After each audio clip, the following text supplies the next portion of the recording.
The story starts with Song Gi-hoon, a middle-aged man whose life is in shambles. He's drowning in debt. Gi-hoon has lost most of what matters to him. He doesn't live with his daughter, who stays with her mother and stepfather. He struggles to even afford a gift for her birthday. It's clear he needs a miracle to turn his life around. One day, while at a subway station, a sharply dressed stranger approaches Gi-hoon and invites him to play a simple game. The game involves flipping a paper tile, known as dakji. If Gi-hoon wins, he earns money. If he loses, he gets slapped in the face. After several rounds, Gi-hoon manages to win some cash. The stranger then hands him a card and offers him a chance to compete in more games for an extraordinary prize. Desperate to change his fortune, Gi-hoon accepts the offer.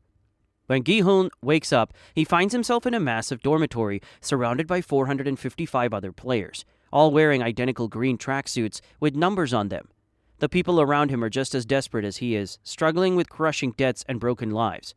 Their every move is watched by masked guards in pink jumpsuits, and the games are led by the mysterious front man, who's always dressed in black and hides his face behind a mask.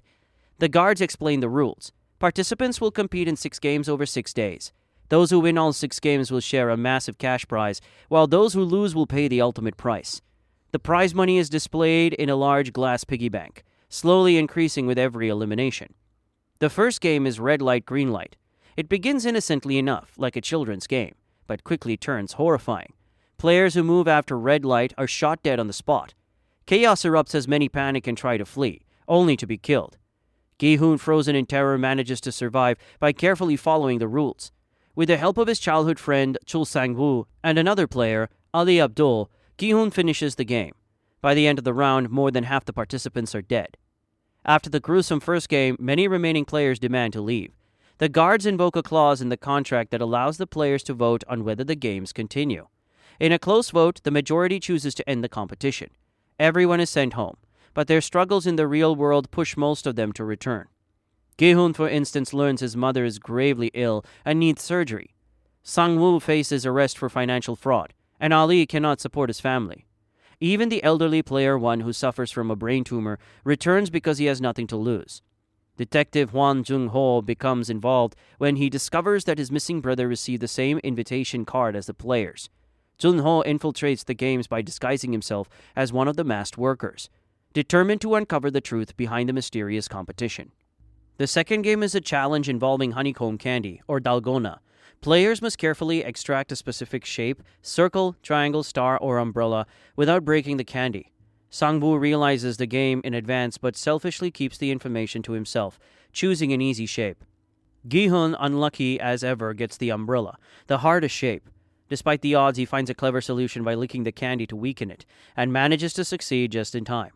Tensions rise among the players. Deok-soo, a violent gangster, begins to assert dominance. Meanwhile, alliances form. Gi-hoon bonds with Sang-woo, Ali, Se-byuk, player number 067, and player 1. They realize they must work together to survive the increasingly brutal challenges. The third game is Tug of War, but with a deadly twist. Losing teams fall to their deaths from a raised platform. Gi-hoon's team appears outmatched, with few strong players. However, player 1 suggests a strategy that combines teamwork and clever tactics. With Sang-woo's quick thinking and the group's effort, they pull off an unlikely victory. At night, the dormitory becomes a battleground. Deok-soo's gang starts a riot, attacking weaker players to increase their chances of survival. Gi-hoon's group survives by building barricades and taking turns on guard duty. This chaos reveals just how far some participants will go to secure the prize money.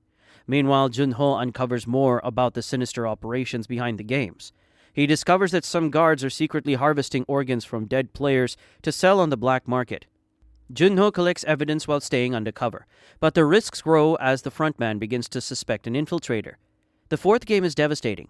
Players are told to pair up, assuming they will work together, but the truth is cruel. They must compete against their partner in a game of marbles. Only one player from each pair can survive. Gi-hoon partners with player 1, exploiting the old man's failing memory to win. However, he later discovers that player 1 allowed him to win out of friendship. Meanwhile, Sang-woo betrays Ali, stealing his marbles to secure his own survival. Kang Se-byuk's partner sacrifices herself, believing Se-byuk has more reason to live. The fifth game is the most perilous yet. Players must cross a glass bridge where each step could lead to death. Some panels are tempered glass that can hold their weight, while others are fragile and shatter under pressure. Players ahead in line fall to their deaths, paving the way for others. One participant, a skilled glassworker, helps identify the safe panels, but the frontman turns off the lights to level the playing field. As time runs out, Sung-woo shoves the glassworker to his death, ensuring his own survival. Only Gi-hoon, Sung-woo, and Se-byuk make it to the final round, though Se-byuk is gravely injured by shattered glass. Before the final game, the 3 remaining players are given a luxurious dinner, complete with steak knives. The tension is palpable. Gi-hoon and Se-byuk discuss their plans if they win, and Se-byuk makes Gi-hoon promise to take care of her brother if she doesn't survive. Later, while Gi-hoon tries to get help for Se-byuk's injuries, Sang-woo kills her, reducing the competition to just the 2 of them. The final game is the Squid Game, a brutal test of strength, cunning, and sheer willpower. Gi-hoon and Sang-woo, once childhood friends, face off in a desperate struggle. The game demands everything from them, physically and mentally. Gi-hoon manages to defeat Sang-woo, pinning him to the ground in a moment of triumph.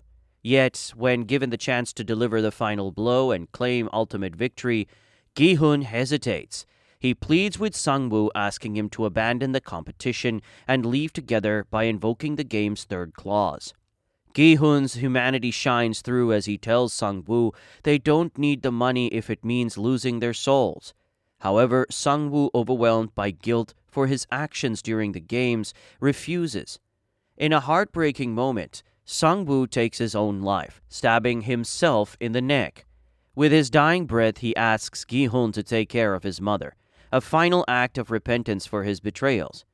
Gi-hoon is declared the winner and returns to the real world with a bank card granting him access to the enormous prize money. The horrors he witnessed and the lives lost weigh heavily on him. The guilt of being the sole survivor among hundreds of desperate players becomes unbearable. When he arrives home, he discovers his mother has died while he was away. This final blow leaves Gi-hoon utterly broken. One day, Gi-hoon receives an invitation card, similar to the one that brought him to the games, instructing him to meet player 001, Il-nam. To his shock, he finds Il-nam alive, bedridden, but very much aware. Il-nam reveals a stunning truth. He was the mastermind behind the games all along. Il-nam explains that he created the games as entertainment for himself and other ultra-wealthy individuals who had grown bored with their lives. The games were their way of playing with people's desperation and misery. He admits that he joined the competition himself not only for amusement, but also to relive the thrill of his childhood games before his illness claimed him. Their conversation ends with Il-nam's death, but his words leave a lasting impact on Gi-hoon. It becomes clear to Gi-hoon that the system that created these games is much larger than he imagined, a machine fueled by greed, power, and apathy. In the aftermath, Gi-hoon decides to take action.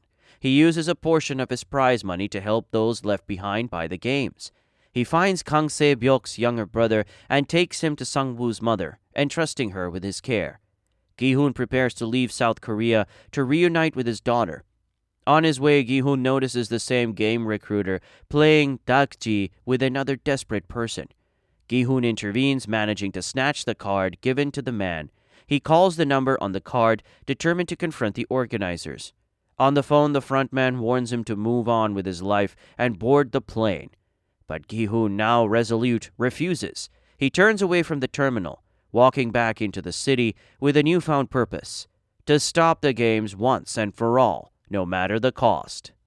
Let me ask you this. What would you do if you were in Gi-hoon's shoes? Would you play the games or walk away? Drop your answers in the comments below. And if you enjoyed this video, be sure to check out our other videos on the channel.